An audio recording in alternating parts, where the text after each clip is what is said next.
Sorry, we got that a little mixed up. I'm Erica Allen. I'm one of the pastors here at Horizon Church. I just want to ask you a question to start today. Has there ever been a moment in your life where something has been dragged right into the middle of it and plopped right in the middle of your life, and you're like, I have no idea what to do with this? It feels kind of unexpected, like you have no idea where it came from or how to deal with it. It just, something has been plopped right in the middle of your life, and your job is now to figure out how to deal with it. 6 days ago, on Sunday, the Sunday before Christmas, Horizon Church is meeting currently on a parking lot at Panorama, our future home. We're going to be there soon. We're meeting under tents at Panorama on a parking lot. And the Sunday before Christmas was literally like a pastor's dream come true. It was perfect in almost every single way. The kids sang Go Tell It on the Mountain with like motions and stuff. Then they left the service and they went to have a birthday party for Jesus. So they're like pumped to be there. They're having a great time. They have a little tent beside our tent. So they're out there having a birthday party for Jesus. The band is singing with all their heart and soul some of my very favorite Christmas songs. Things are like literally like, to be under a tent on a parking lot, things were like picture perfect for the Sunday before Christmas. It was like a real joy. I stand up to offer the message, to teach and to preach for that morning. And, I'm just like pouring my heart out before the people of Horizon. And I hear something being dragged across the parking lot. And I'm like, if you ignore it, it just will go away, right? So I just kept talking. I just keep this is my heart, sharing my heart, telling people about Jesus coming into the world. I'm and this dragging sound still is happening. So there's this small opening in the back of the tent. And I'm looking out the tent, and y'all, I kid you not, there's a man who I've never met before, I've never seen before. He doesn't look like he's there for Horizon. He is dragging a big plastic ship across the parking lot of Horizon, straight to the Horizon Kids tent. And I was like, I don't know what to do right now. And so then, as I hear this and see this going on, I hear the children start to scream, they're so excited because a ship is sailing into them as they celebrate Jesus' birth. So they're all excited and screaming, and now they've left their safe and confined spot that our Horizon Kids staff is keeping them, having fun with their birthday party for Jesus, keeping them all. So they're all, 35 of them are running as fast as they can to this man who's dragging this plastic ship across the parking lot. And at this point, I've just stopped talking. There's no point in continuing to talk. And so I look out, and I don't know how this happened, but 3 adults have stood up and intercepted the 35 children, 3 of whom are mine, so I'm a little nervous about it. 3 of these adults have stopped the kids. And you see Carrot Sundar has Lysol wipes sanitizing the boat so the kids can enjoy this Christmas ship that was delivered on Christmas morning. Talk about something just being drugged right into the middle of your picture-perfect Sunday and plopped right in the middle of your life. And now you have to figure out how to deal with it, right? I have no idea where we're going to put a big plastic ship in a bowling alley, but we'll figure this out at some point in time. But if I'm honest with you all, if I'm really honest with you all, this isn't the only thing that's been drugged into the middle of my life, plopped right in the middle of it, that's been unexpected, if I'm really honest, unwanted, and it's interrupted everything that I thought. I bet the same things happened to you this year. Something unexpected has been drug into and plopped right in the middle of your life. After the service, I asked the adults who intercepted this, I said, can you tell me what happened? And the man who delivered this ship was experiencing homelessness. He's a man in our community who doesn't have a place to lay his head down at night. He heard our kids celebrating the birth of Jesus. He could hear their songs and the things that they were celebrating, and he wanted to just up the celebration a little bit and give them a gift. So earlier in the day, he'd walked by a ditch, and someone had thrown this ship into the ditch, and he drug it out of the ditch. He dragged it down Dale Mabry Highway, and he gifted it to our kids to celebrate the birth of Jesus. Thank you for unexpected things that are plopped right down in the middle of our lives. But not everything is good or wanted like that, right?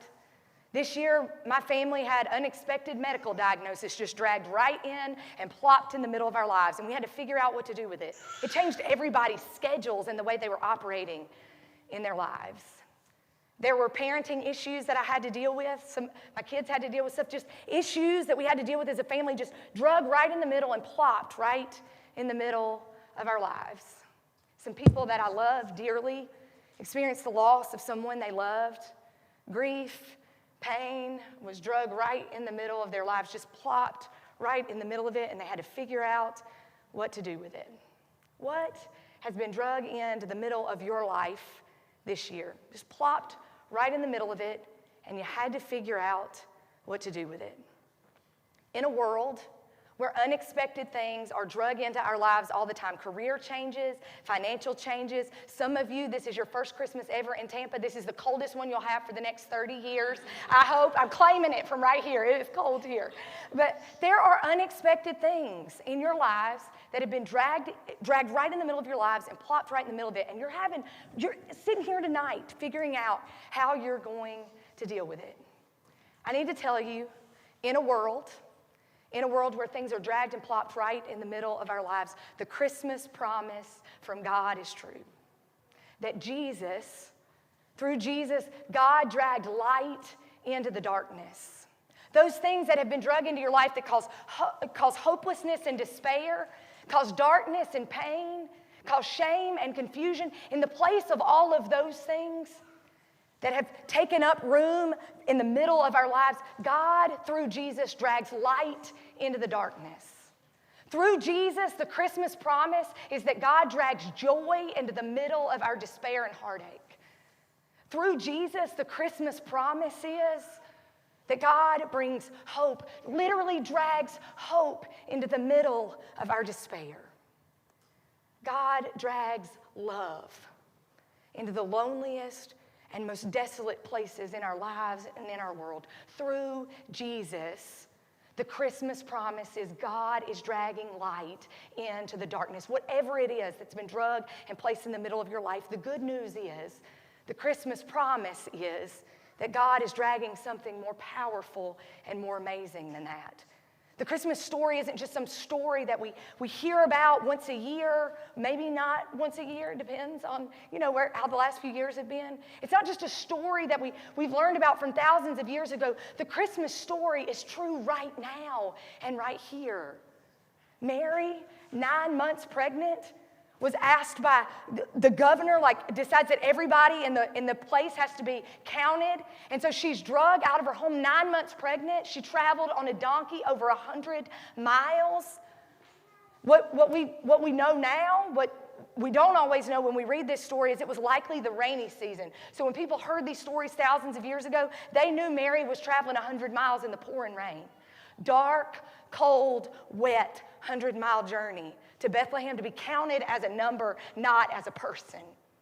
A governor literally dragging people out of their homes, mixing up their lives, and they've got to deal with all of these things. Joseph, who's a carpenter, has a thriving business at home, has to leave his work and go with his wife to be counted as a number in a place. Talk about having things drug into the middle of your life. These shepherds, 100 years before they were a shepherd, the job of being a shepherd was a notable, an awesome job, right? It was a job. King David, the king of Israel, was a shepherd. This was a good job to have. But now, and I'm serious, because of inflation rates, it takes 2 or 3 times as many sheep as it used to make ends meet. Cold, wet, dark nights just being drugged into the middle of your lives, and you have to deal with it. The people in the Christmas story, they know this. They know what it's like on Christmas Eve to be sitting in cold, in darkness, dealing with things that have been drugged to the absolute middle of their lives and having no idea what to do with it. But here's the Christmas promise. Here is what the Christmas story teaches us. It teaches us that God's plan, God's love, God's plan can be trusted. It can be trusted. Somehow we have to trust and hope, because of the Christmas story, that in the middle of the darkest and hardest things being drugged into the middle of our lives, that God is dragging something more powerful. He is literally dragging light into darkness. He is literally dragging joy into our despair. Through Jesus, God is dragging that into our lives. That is the promise of Christmas. Mary, on the back of a donkey, gives birth to a baby boy, and she holds him in her arms. She has no idea that this baby boy is going to make sure blind people see, that sick people are healed, that people on the margins that have been ignored for hundreds of years are going to be seen and known and given a purpose. She has no idea what the next 33 years of his life will hold. She just holds him in her arms, and she hopes that the Christmas promise will be true, that God's love can be trusted. God's love can be trusted. The shepherds fall at the manger to worship a baby boy. They have no idea that this baby boy will deliver them from the very things that are oppressing them and that are hard for them. They have no idea. But you know what they do? They fall on their knees and they worship him because they have to cling to the Christmas promise that God is dragging light into the darkness, hope into the despair, joy into the confusion and the chaos. God is dragging good things through Jesus into the world. God's plan can be trusted. If you are in the middle of something right now and you have no idea, I want you to hear, you are in this place for a reason tonight. God's plan can be trusted even if you don't see it all. God's plan, the Christmas promise is, it can be trusted. When things are drug into the middle of our lives, we find ourselves giving, right? We give to our children, our jobs, our family, our organizations, our churches. We just give when these unexpected things happen to our lives. We just find ourselves absolutely give out, right? Mary and Joseph, the shepherds, they know this. They know what it's like to give. And Mary gave birth, for crying out loud. She knows what it's like to give, right? She's given everything she has. Joseph has given everything he has to protect this baby that he didn't even know was on the way. He has done everything he can to protect this baby boy and do what he can to help his family. These shepherds have left their flocks. Their most precious resources are left in a field, and they came to see the Christmas promise. Because this is the second thing we know about God's love made known to us through Jesus, is that God's love can be received. Give out and exhausted people, you don't have to earn it and you don't deserve it, but God's love through Jesus can be received. What does it look like tonight for you give out exhausted people to simply receive the gift of Jesus, a gift that you don't deserve and you can't earn? You can't work hard enough to earn God's love. It's already yours. All you have to do is open your heart and receive it. The shepherds did it. Mary did it. Joseph did it. In the middle of the craziness and chaos and pain of life, they just opened their arms and their hearts and their lives, and they just simply received the love of Jesus. And the last thing I want you to know is that as you receive that love, there's something so good about God's love made known in Jesus is it comes into our world. It doesn't stay where it is. When Mary and Joseph and the shepherds received this love of Jesus, it literally like wriggles out of their bodies and it goes into the community. The shepherds go and tell people, you're not going to believe it. The Christmas promise is true. God loves us. God sees us. God hears us. God knows our pain, and God has sent something to save us, and you're not going to believe it, but it's a baby. The Christmas promise is true. Even as a little baby, the love of Jesus is received, and it wriggles its way out of our lives and into the world because God's love can be shared. Through Jesus, our purpose is made crystal clear to us. It's why you hear of people who have been freed from addiction. It's why Jesus and God is so closely linked to that. Because there's something about their purpose being made crystal clear and having to be shared with the world, and it literally keeps them okay. God's love can be shared. As you receive it, your purpose becomes crystal clear, and it can't help but to be wriggled out and into the world. God's love has to be shared. At work, in your family, in our community. at Shineth Elementary School, in every corner and bypass of the world, God's love through Jesus will be made known. It will be shared with a world desperate for it. My favorite moment, maybe of my entire life at Horizon Church, was watching the kids play on this boat, laugh and scream just like they're having fun tonight, making noise. They were laughing and screaming and having fun. And the man who delivered this ship to us took a few steps back from the mob of children.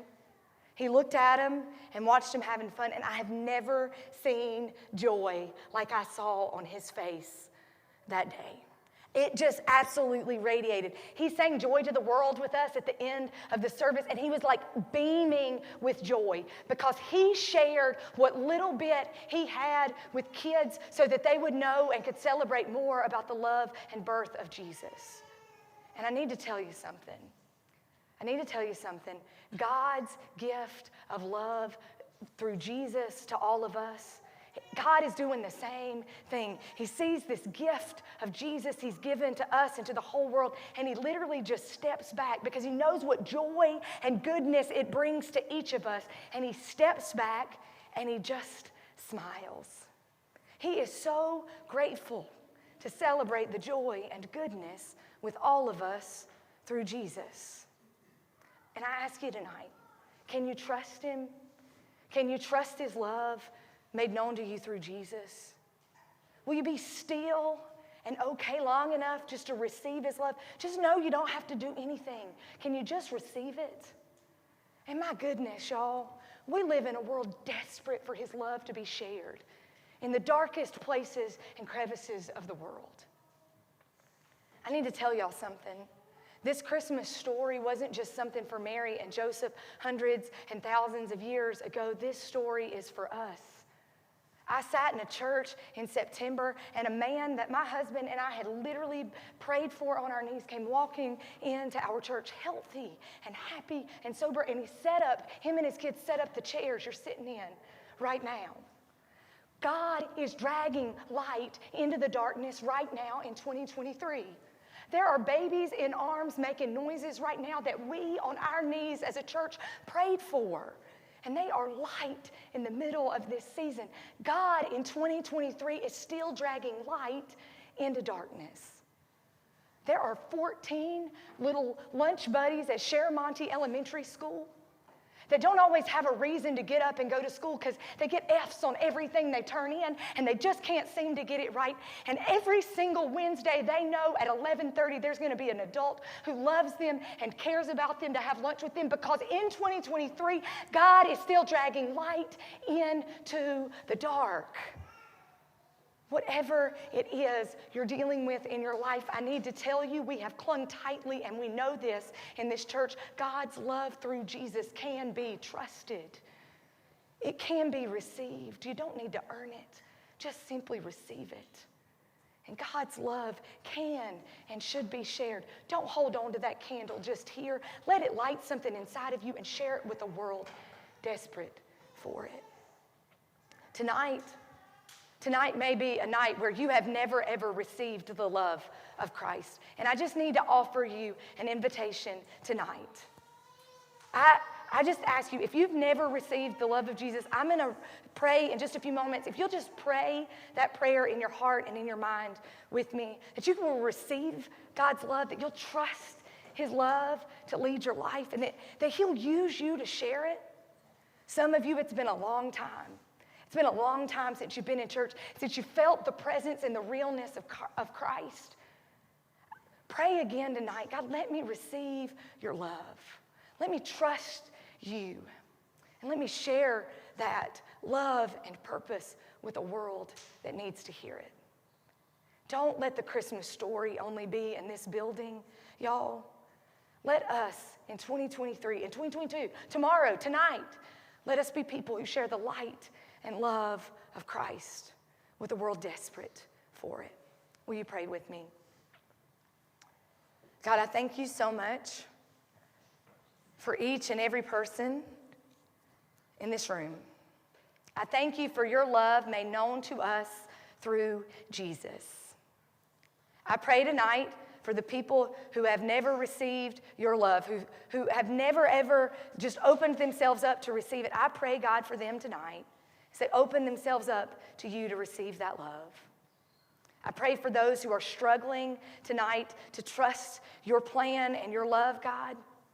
I pray tonight that they will see glimpses of you dragging light into the darkness, joy into the despair, hope into the hopelessness, God. I pray that they'll sense you bringing light into the darkness. And I pray for those of us who know your love, who maybe aren't as committed or compelled by it as we used to be, God. Can tonight, on Christmas 2022, can that be the night that we start taking it really serious to share your love with a world that needs it? We love you, and we thank you for loving us. Amen.